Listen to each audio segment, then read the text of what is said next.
नमस्कार, आप देख रहे हैं जन टीवी और मैं आपके साथ आकांक्षा पारिक। खबरों की शुरुआत से पहले एक नजर हेडलाइंस पर।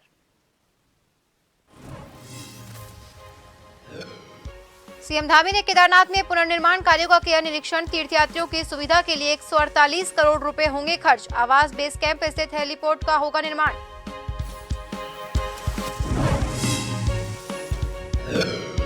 उत्तराखंड में होगी आपदा प्रबंधन पर 8वीं विश्व कांग्रेस। सीएम धामी ने विवरणिका का किया विमोचन। 28 नवंबर से 1 दिसंबर तक होगा आयोजन।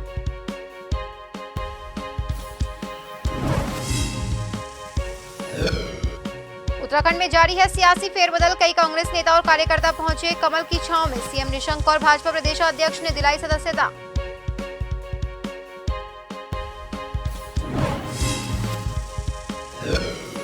केदारनाथ में नए पंजीकरण पर 20 जून तक बड़ी रोक। ऑनलाइन और ऑफलाइन रजिस्ट्रेशन रोके। बढ़ती भीड़ रोकने के लिए किया फैसला।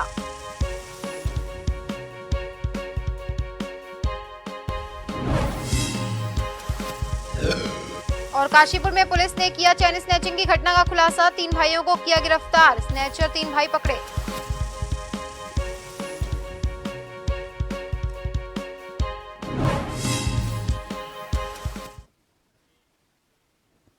और अब खबरें विस्तार से।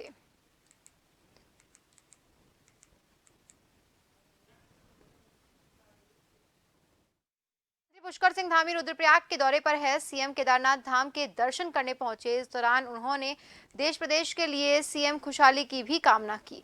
इसी के साथ मुख्यमंत्री धामी ने धाम की व्यवस्थाओं का निरीक्षण भी किया।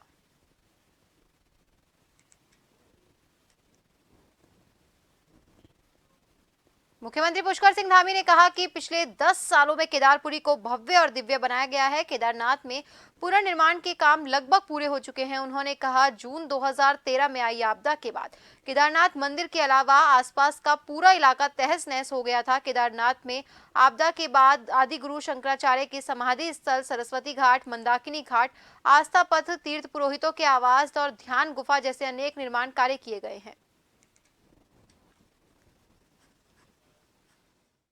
ये कोई बहुत बताने इन 10 सालों में अनेकों काम, चाहे वहाँ पर आदि गुरु शंकराचार्य की प्रतिमा को स्थापित करना हो, उनकी समाधि लगानी हो, या वहाँ पर सरस्वती घाट हो, मंदाकिनी घाट हो, आस्था पथ हो, तीर्थ पुरोहितों के आवास हो या ध्यान गुफा हो, ऐसे अनेकों काम वहाँ पर हुए हैं। नया भव्य केदार और दिव्य केदार, और जिस प्रकार से आज पूरी दुनिया बाबा केदार की तरफ आ रही है, वो इस बात का प्रमाण है कि इन 10 सालों में अभूतपूर्व रूप से नया केदार और भव्य केदार बनाने का काम हमारे प्रधानमंत्री जी के द्वारा हुआ है।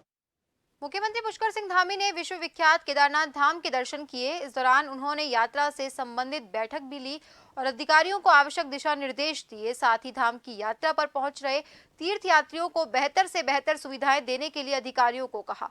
आज मुख्यमंत्री पुष्कर सिंह धामी केदारनाथ धाम पहुंचे। इस दौरान उन्होंने बाबा केदार की पूजा अर्चना के बाद बद्री केदार मंदिर समिति और प्रशासनिक अधिकारियों की बैठक ली।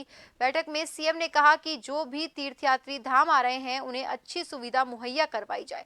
दर्शन करने में किसी भी यात्री को दिक्कत नहीं होनी चाहिए। सीएम धामी ने प्रधानमंत्री नरेंद्र मोदी के ड्रीम प्रोजेक्ट के तहत धाम में चल रहे पुनर्निर्माण कार्यों का भी जायजा लिया।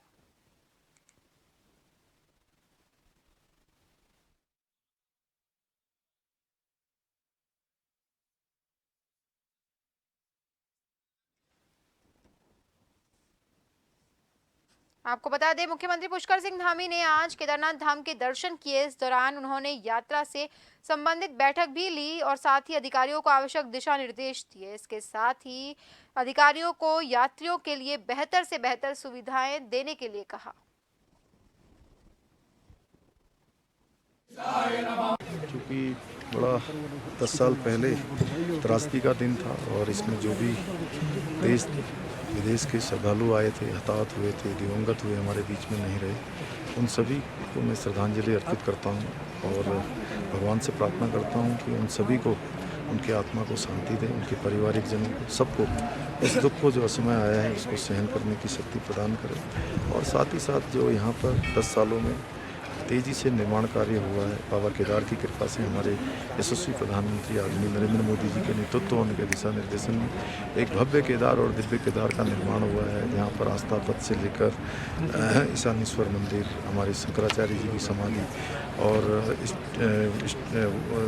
सुरक्षा वर्ग और आस्था पथ, ध्यान गुफा, ये सभी तेज़ी से बने हैं और 2023 तक हमने संकल्प लिया है कि हम इस कार्य को पूरा कर देंगे। 2013 में आई केदारनाथ आपदा को आज 10 साल पूरे हो चुके हैं, लेकिन अभी भी उत्तराखंड के लोगों के जहन में तबाही के जख्म है।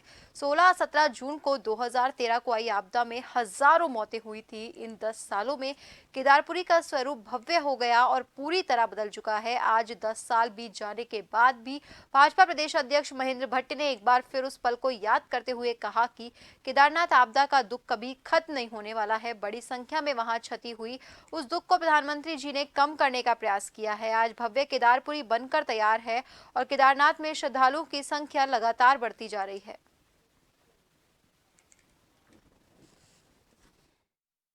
देखिए, बहुत दुखद घटना के बाद, और मैं अगर पूरे देश की दृष्टिकोण से सोचूं, उसके बाद उत्तराखंड के भाव में मैं कहूँ तो दुख तो कभी समाप्त होने वाला नहीं है। बड़ी संख्या में वहाँ के जो पंडा समाज था, वहाँ का जो व्यवसायिक समाज था, उसको बहुत क्षति हुई है। लेकिन देश के प्रधानमंत्री जी ने उस दुख को कम करने का प्रयास किया है। आज भव्य केदारपुरी बनकर तैयार है और पहली बार केदार धाम के श्रद्धालुओं की जो संख्या है वो भी हर वर्ष बढ़ती जा रही है। तो स्वाभाविक रूप से एक वहाँ के कारोबारी हों, वहाँ के जो पंडा पुरोहित हों, उन सबके दुखों पर मलहम लगा है। 2013 की आपदा के बाद से श्री केदारनाथ धाम में काफी बड़ी मात्रा में पुनर्निर्माण के कार्य हुए हैं। वर्तमान में यात्रियों की सुविधा को देखते हुए प्रधानमंत्री नरेंद्र मोदी के नेतृत्व में मास्टर प्लान के तहत कई तरह की कार्य योजनाओं पर काम पूरे किए जा चुके हैं, जबकि कई योजनाएं इस साल पूरी हो जाएंगी। केदारनाथ धाम के लिए फेज 1 के तहत कुल 5 योजनाओं पर कार्य पूर्ण किए जा चुके हैं। इनमें केदारनाथ मंदिर के सामने चबूतरे का चौड़ीकरण और सेंटर प्लाजा को स्टेट बनाया गया। इसके अलावा इस बार की 21 मुख्य योजनाओं पर भी काफी निर्माण कार्य चल रहे हैं, जिनमें अस्पताल, यात्रियों के लिए वाटर एटीएम सहित अन्य सुविधाएं, पुलिस स्टेशन, गेस्ट हाउस आदि शामिल हैं।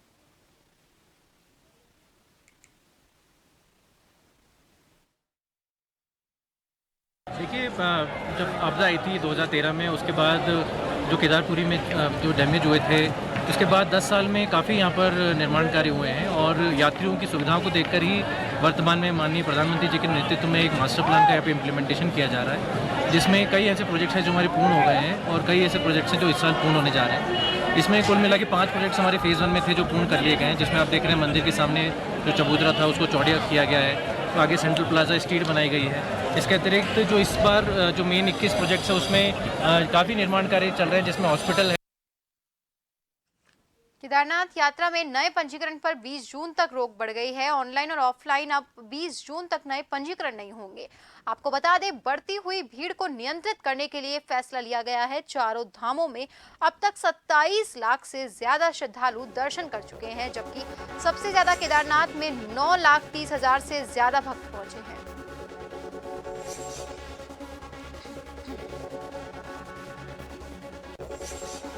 मुख्यमंत्री पुष्कर सिंह धामी ने मुख्यमंत्री कैंप कार्यालय में 6 सिग्मा के सीईओ डॉक्टर प्रदीप भारद्वाज द्वारा लिखित पुस्तक खंड खंड से अखंड उत्तराखंड पुस्तक का विमोचन किया। मुख्यमंत्री ने कहा कि आज केदारनाथ की भीषण त्रासदी का 1 दशक पूरा हो चुका है। डॉक्टर प्रदीप भारद्वाज ने इस पुस्तक के माध्यम से 2013 केदारनाथ त्रासदी की जानकारी और 10 सालों तक हुए बदलावों, प्राकृतिक संस्थानों की रूपरेखा की गहराइयों को इस पुस्तक में समेटने का प्रयास किया। ये पुस्तक 6 सिग्मा के समर्पण भाव, मेहनत, सेवा, सत्य और सच्चे साहस को दर्शाती है।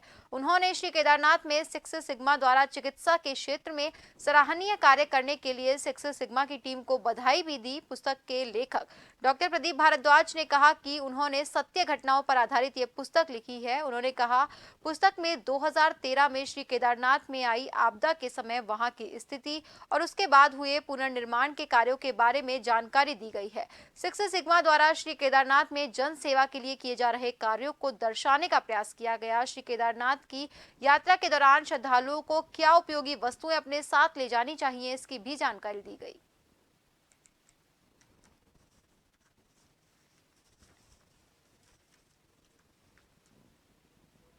आपदा प्रबंधन पर 8वीं विश्व कांग्रेस का आयोजन उत्तराखंड में किया जाएगा। ये आयोजन 28 नवंबर से 1 दिसंबर 2023 तक देहरादून में प्रस्तावित है। मुख्यमंत्री पुष्कर सिंह धामी ने इस 8वें वैश्विक सम्मेलन की विवरणिका का विमोचन किया। उत्तराखंड में होने वाले इस आपदा प्रबंधन कांग्रेस का विषय strengthening climate action and disaster resilience होगा।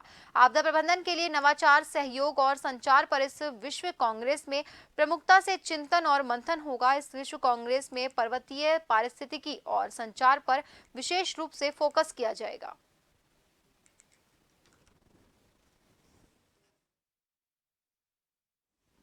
3 जुलाई से 17 जुलाई तक होने जा रहे कावड़ मेले को लेकर अंतर्राज्यीय कोऑर्डिनेशन बैठक आयोजित हुई। इस बैठक में उत्तर प्रदेश, हरियाणा, पंजाब, जम्मू कश्मीर, हिमाचल, दिल्ली और राजस्थान के पुलिस अधिकारियों और आरपीएफ, सीआरपीएफ, आईबी के अधिकारियों ने भाग लिया। इस बैठक में कावड़ यात्रा को लेकर कई महत्वपूर्ण फैसले लिए गए। इस बार प्रत्येक कावड़ यात्री को पहचान पत्र रखना अनिवार्य होगा। इस बैठक में आपसी कोऑर्डिनेशन करते हुए कावड़ियों के लिए रूट तय किए जाने पर चर्चा की। इसके अलावा कावड़ यात्रा को लेकर कब से डायवर्जन लागू किया जाना है, उसको लेकर भी अहम चर्चा की गई। उत्तराखंड के डीजीपी अशोक कुमार के मुताबिक बैठक में शांतिपूर्ण ढंग से कावड़ यात्रा को संपन्न किए जाने को लेकर भी विमर्श किया गया।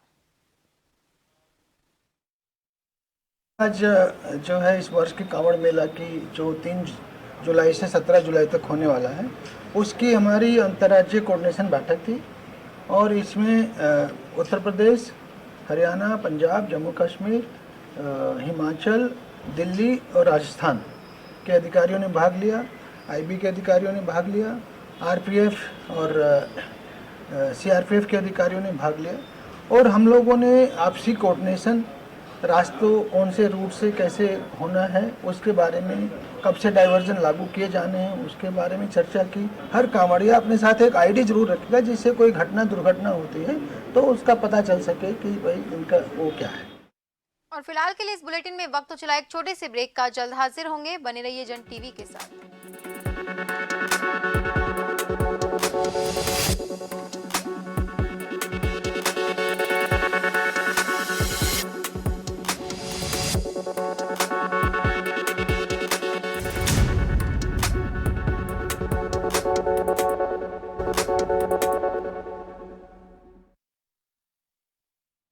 ब्रेक के बाद एक बार फिर से आपका स्वागत है। बढ़ते हैं अगली खबर की ओर।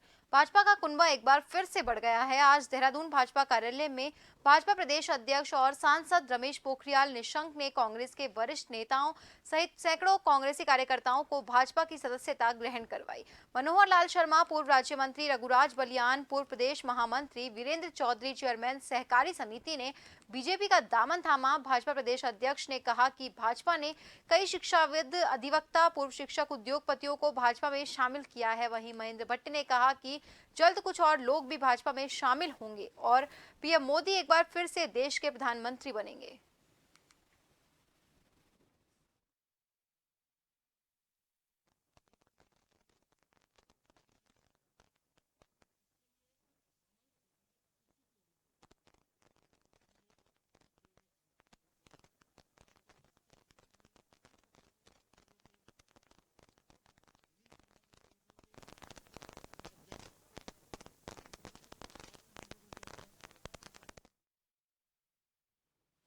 उत्तरकाशी के पुरौला में हुई घटना के बाद वहां रहने वाले जाति समुदाय के लोगों को टारगेट करने को लेकर कांग्रेस के नेताओं ने कड़ी प्रतिक्रिया व्यक्त की।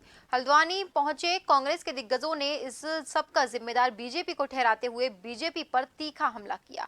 पूर्व मुख्यमंत्री हरीश रावत धामी सरकार पर तंज कसते हुए नजर आए। वहीं कांग्रेस प्रदेश अध्यक्ष करण मेहरा ने भी सरकार पर जमकर हमला बोला। उन्होंने कहा कि इस देश में और कानून और संविधान से चलता है। जिस तरह से इस समय का माहौल हो रहा है, उससे यह प्रतीत होता है कि 2024 के चुनाव को प्रभावित करने की ये रणनीति है। जिस तरह से पुरौला में घटना हुई है और जो लोग इसके लिए जिम्मेदार है, उन पर प्रशासन कोई कार्यवाही नहीं कर रहा है।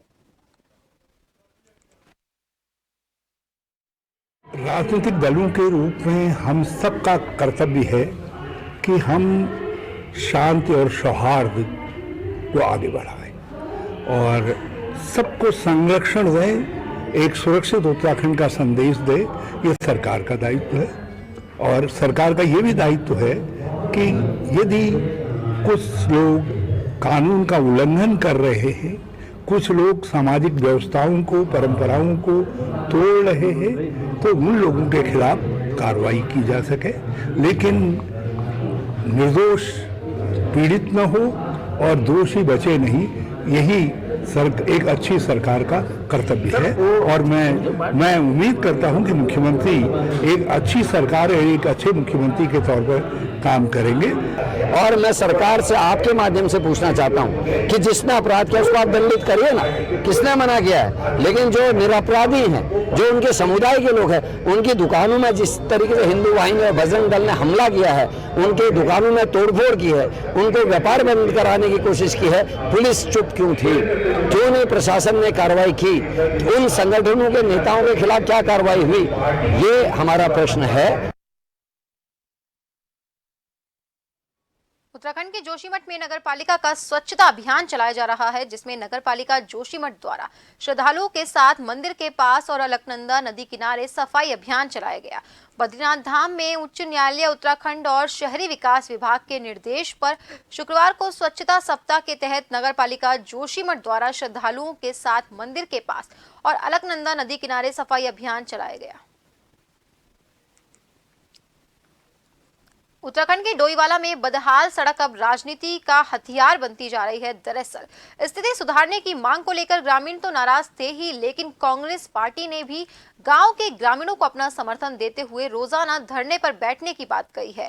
कांग्रेस नेता महेंद्र भट्ट और कांग्रेस जिला अध्यक्ष मोहित उनियाल ने कहा कि डबल इंजन की सरकार विकास को गति देने में कामयाब नहीं हो पा रही। गांव के लोग लंबे समय से बदहाल सड़क पर चलने को मजबूर है। कांग्रेस नेताओं के साथ गांव के लोगों ने कहा कि पूर्व मुख्यमंत्री त्रिवेंद्र सिंह रावत के साथ ही वर्तमान मुख्यमंत्री पुष्कर सिंह धामी ने भी गांव के सड़क को बनाने की घोषणा की थी, जो आज तक पूरी नहीं हुई है।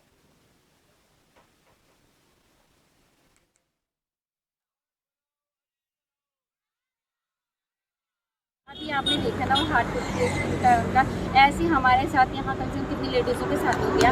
हम बच्चे लेके आते हैं सुबह के टाइम पे, बरसात के टाइम पे देखो अब इस रोड की हालत, इतने बड़े बड़े पत्थर, रेता, पैदल चले तो कैसे चले, बच्चों के जूते वगैरह भीग जाते हैं, स्कूटी से आएंगे तो हम गिर जाते हैं। ऐसे कि हम बच्चों के साथ तो नहीं रिस्क ले सकते हैं ना। ऐसे ही पूर्व में भी वाला मार्ग को लेकर कई आंदोलन हो चुके हैं। एसडीएम को हम लोगों ने ज्ञापन दिया। अब मजबूरी में ग्रामीणों को, महिलाओं को सड़क पर आकर आप देख रहे हैं कि भारी धूप में ये लोग बैठे हैं, करीब 3 घंटे से यहाँ बैठे हैं और आज से ये धरना प्रदर्शन शुरू किया है। रोज 2 घंटे ये लोग यहाँ बैठेंगे, जब तक मार्ग नहीं बनेगा तब तक ये धरना जारी रहेगा। अभी 2 बार इसमें घोषणा हो चुकी है। पूर्व मुख्यमंत्री माननीय त्रिवेंद्र सिंह रावत जी ने इसमें घोषणा की थी, हामी सरकार ने इसमें घोषणा की थी, मगर घोषणा कर रहे हैं और इसमें कोई कार्रवाई नहीं कर रहे हैं। ये लोग जागृत इसलिए हुए हैं कि अभी स्कूल की बस जिसमें 24 से 25 बच्चे थे वो पलट गई है नीचे और वो भगवान की ऐसी कृपा है उसमें कोई बच्चा हाथ नहीं हुआ है, हल्की फुल्की चोटें लगी हैं और बच गए। सबके माँ बाप सहमे हुए हैं। हालत इतनी बुरी है, सबके घरों में रोज पोछा लगता है, शाम को जाके देखो तो पूरी धूल ही धूल भरी होती है। उत्तरकाशी के पुरवा में महापंचायत न होने पर अब छोटे छोटे गांव के दुकानदार भी इसके समर्थन में आगे आ रहे हैं। इसी कड़ी में व्यापार मंडल धौंतरी ने आवश्यक बैठक बुलाकर रविवार 18 जून को बाजार बंद रखने का निर्णय लिया। व्यापारियों का कहना है कि पुरवा में शासन प्रशासन ने वहां के स्थानीय लोगों की आवाज दबाने का काम किया है। ऐसे में पुरोला के लोगों को उनका पूर्ण समर्थन है और लव जिहाद और लैंड जिहाद को वो अपने क्षेत्र में बिल्कुल भी बर्दाश्त नहीं करेंगे। इसके लिए धौंतरी बाजार में बंद रखकर लव जिहादियों का पुतला दहन किया जाएगा।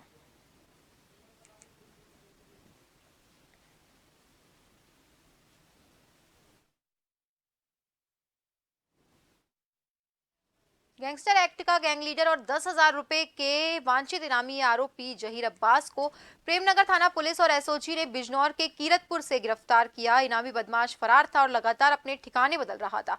आरोपी पर कई मुकदमे दर्ज हैं और चोरी के आरोप हैं। एसपी सिटी ने बताया कि आरोपी बंद घरों की चोरी करने का अभ्यस्त अपराधी है और थाना प्रेमनगर में अभियुक्त के विरुद्ध कई अभियोग पंजीकृत है।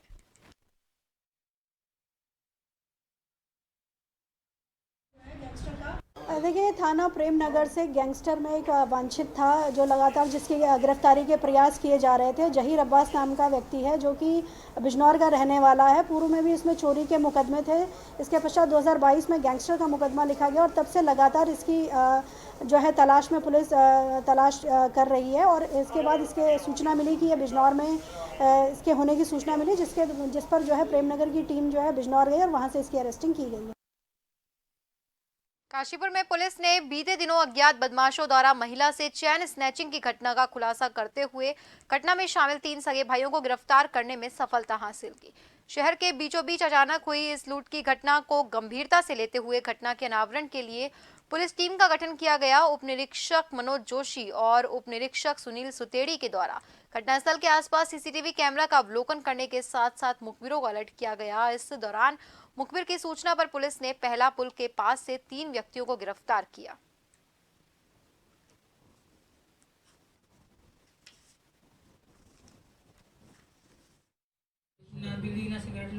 अगर ये अन्य जगहों पे भी घटनाओं में संलिप्त हैं, क्योंकि अभी इनसे काफ़ी पूछताछ बाकी है, लिहाजा आज इनकी अरेस्टिंग करके माननीय न्यायालय के समक्ष पेश करेंगे और उसके बाद इनसे पीसीआर लेकर के अन्य पूछताछ और बरामदगी के प्रयास किए जाएंगे। चूँकि इनके पास से महिला से लूटी हुई चेन, पर्स और इसके साथ साथ इनके पास एक अवैध तमंचा और 2 चाकू भी मिले हैं, तो ये काफ़ी गंभीर है और ऐसा प्रतीत हो रहा है कि ये किसी गैंग के भी पार्ट हो सकते हैं। तो लिहाजा हम इनका पीसीआर लेकर के अन्य पूछताछ और बरामदगी के भी प्रयास करेंगे। और फिलहाल इस बुलेटिन में इतना ही। आगे की खबरों के लिए बने रहिए जन टीवी के साथ। नमस्कार।